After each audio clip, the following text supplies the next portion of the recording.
It was a typical night shift at McDonald's, and I found myself immersed in the mundane routine of taking orders and serving customers.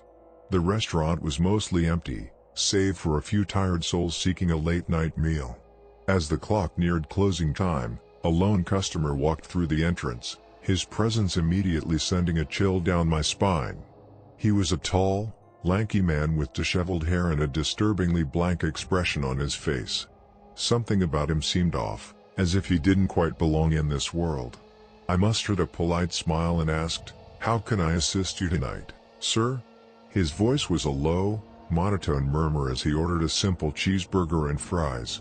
There was an unsettling emptiness in his eyes, as if they held secrets too dark to comprehend. Goosebumps rose on my arms as I prepared his order, an unexplainable unease settling in the pit of my stomach. As I handed him the bag, our hands briefly touched, and a jolt of pure dread surged through me. It was as if an electric current had passed between us, leaving me shaken to my core. I quickly withdrew my hand, trying to shake off the discomfort that lingered. Just as the man turned to leave, he paused, his vacant eyes locking with mine.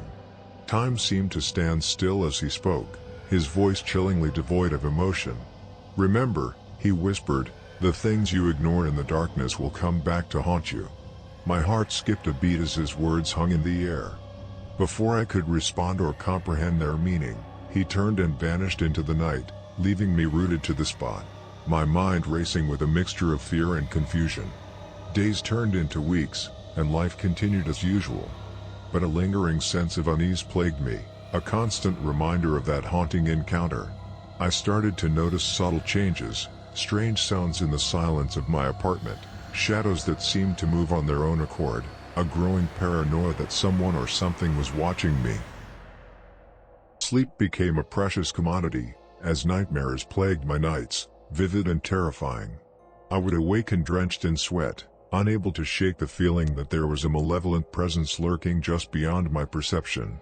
As the weeks turned into months, my grip on reality began to crumble. I would see fleeting glimpses of the man from McDonald's, always at the edge of my vision.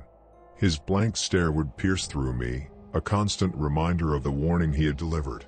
Every creak of the floorboards, every flicker of a shadow, sent me spiraling into a state of heightened anxiety. The things I had ignored, the fears I had buried, had come back to haunt me with a vengeance. It felt as though an invisible force was slowly consuming my sanity, pushing me to the brink of madness. In the darkest hours of the night, I would sit alone, trembling with fear, questioning my own sanity. The realization hit me like a ton of bricks: there was no escape. The man's cryptic warning had become my haunting reality. The darkness I had ignored was now my constant companion, a relentless tormentor that would never release its grip. And so, I exist in a perpetual state of terror, forever haunted by the encounter at McDonald's, forever tormented by the sins of ignorance. The warning lingers in my mind, a constant reminder of the horrors that await those who turn a blind eye.